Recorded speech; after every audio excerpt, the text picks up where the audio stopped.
नमस्कार दोस्तों, आप सभी का स्वागत है आपके अपने YouTube चैनल ज्ञान स्टडी LMP पर।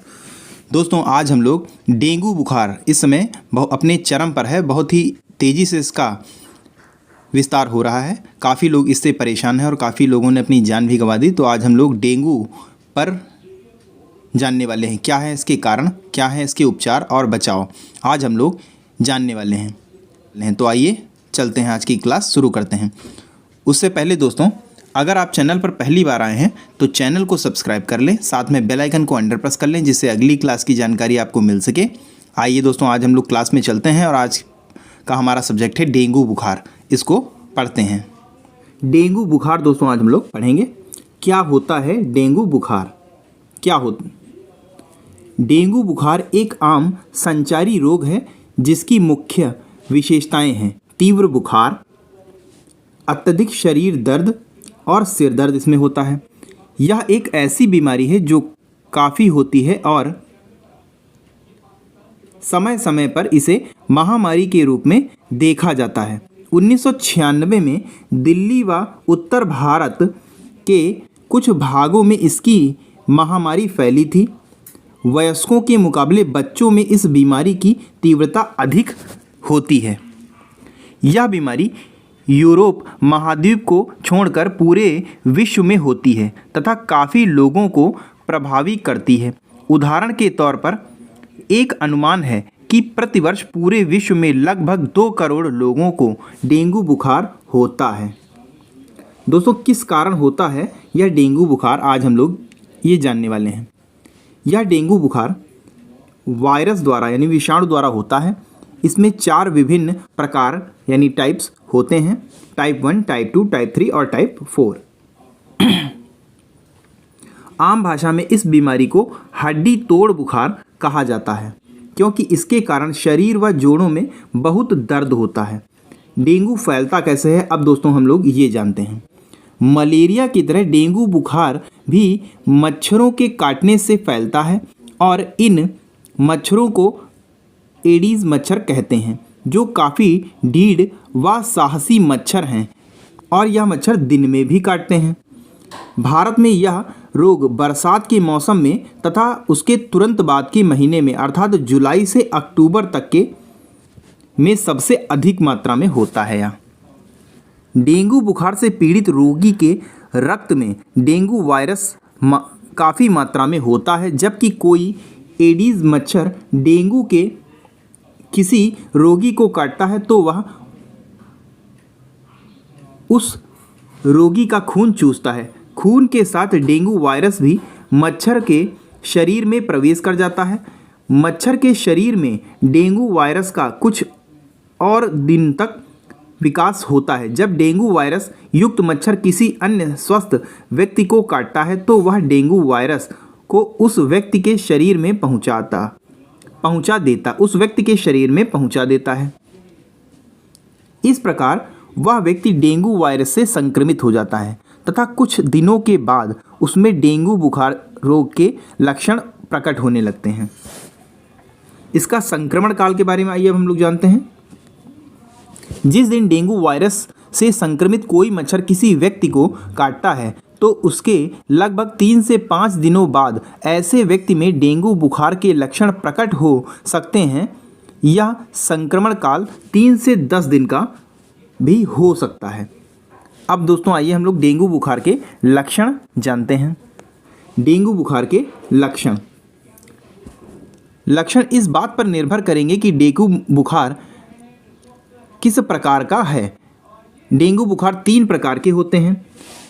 क्लासिकल यानी साधारण डेंगू बुखार, डेंगू हेमरेज बुखार जिसे DHF के नाम से जानते हैं, डेंगू शॉक सिंड्रोम जिसे DSS के नाम से जानते हैं।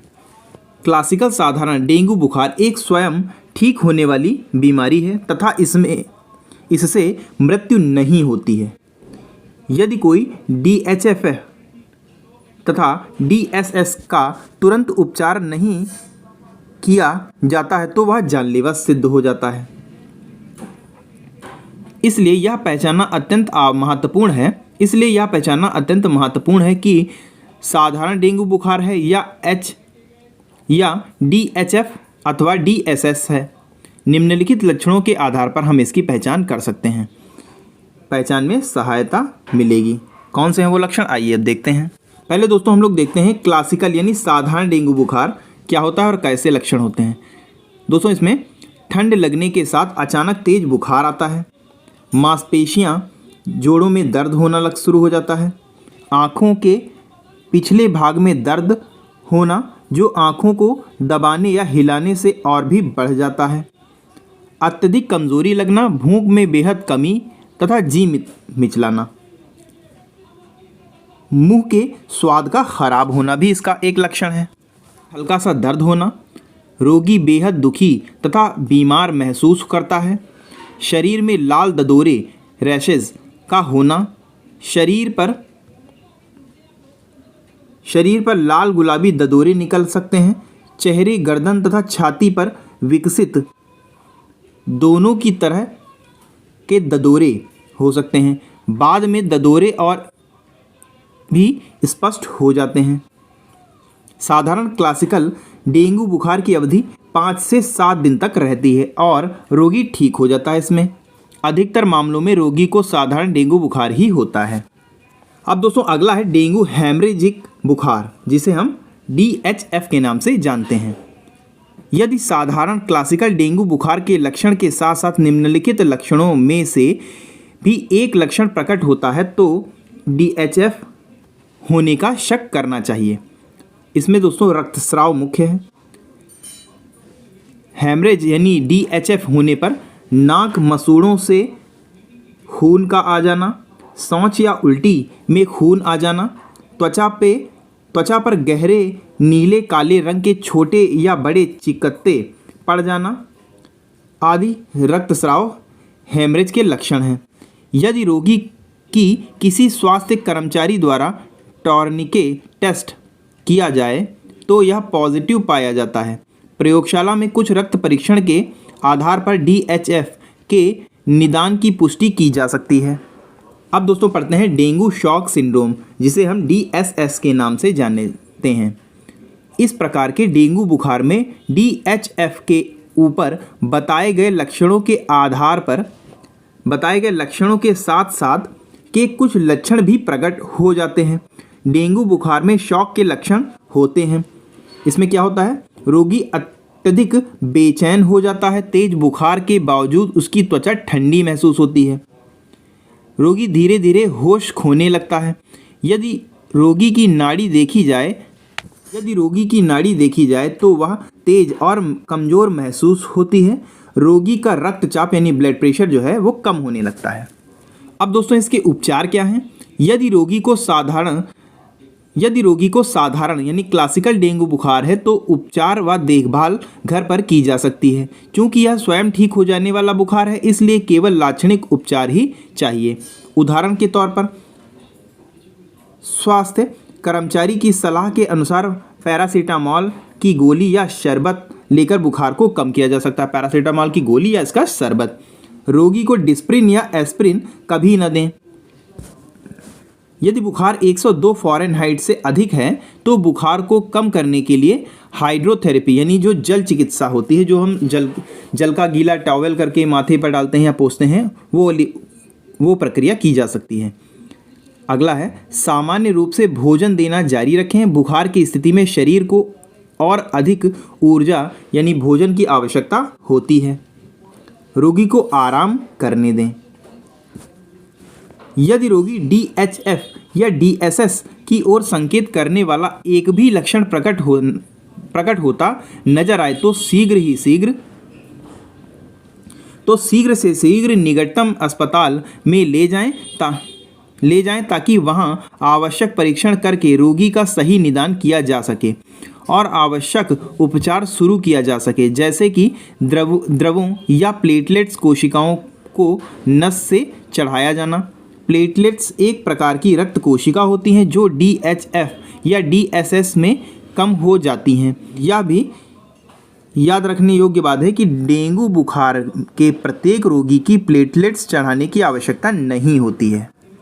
यदि यदि समय पर सही निदान करके जल्दी उपचार शुरू कर दिया जाए तो DHF और DSS का भी संपूर्ण उपचार संभव है। अब दोस्तों इसकी रोकथाम को हम लोग पढ़ते हैं। डेंगू बुखार की रोकथाम सरल, सस्ती और बेहतर है। आवश्यकता है कुछ सामान्य उपाय बरतने की। जो उपाय निम्नलिखित हैं। एंडीज मच्छरों का प्रजनन पनपने से रोकना चाहिए। एंडीज मच्छरों को काटने से बचना चाहिए। एंडीज मच्छरों के प्रजनन रोकने के उपाय अब दोस्तों हम लोग बताते हैं आपको। मच्छर केवल पानी के स्रोतों में ही पैदा होते हैं, जैसे कि नालियाँ, गड्ढों, रूम कूलर, टूटी बर्तनों, टूटी बोतलों, पुरानी टायर्स या डिब्बों तथा ऐसी ही अन्य वस्तुओं जहां पानी ठहरता है। अपने घरों में और उसके आसपास पानी एकत्रित न होने दें। गड्ढों को मिट्टी से भर दें। रुकी हुई नालियों को साफ कर दें। रूम कूलर तथा फूलदानों का सारा पानी सप्ताह में एक बार पूरी तरह खाली कर दें। उन्हें सुखाएं तथा फिर से भरें। खाली व टूटे फूटे टायरों, डिब्बों तथा बोतलों आदि का उचित विसर्जन करें। घर के आसपास सफाई रखें। पानी की टंकियों तथा बर्तनों को सही तरह से ढक कर रखें ताकि मच्छर उसमें प्रवेश ना कर सकें, प्रजनन ना कर पाएं। यदि रूम कूलर तथा पानी की टंकियों को पूरी तरह खाली करना संभव नहीं है तो यह सलाह दी जाती है कि उनमें सप्ताह में एक बार पेट्रोल या मिट्टी का तेल डाल दें। प्रति 100 लीटर पानी में 30 ml पेट्रोल या मिट्टी का तेल पर्याप्त है। ऐसा करने से मच्छर का पनपना रुक जाता है। पानी के स्रोतों में आप कुछ छोटी किस्म की मछलियाँ जैसे कि गैम्बूसिया लेबिस्टर भी डाल सकते हैं। ये मछलियाँ पानी में पनप रहे मच्छरों व उनके अंडों को खा जाती हैं। इन मछलियों को स्थानीय प्रशासनिक कार्यालयों जैसे कि BDO कार्यालय से प्राप्त किया जा सकता है। यदि संभव हो तो खिड़कियों व दरवाज़ों पर जाली लगवाकर मच्छरों को घर में आने से रोकें। मच्छरों को भागने व मारने के लिए मच्छर नाशक क्रीम, स्प्रे, मैटर्स, काइल्स आदि का प्रयोग करें। गूगल में धुएं से मच्छर भगाना एक अच्छा देसी उपाय है।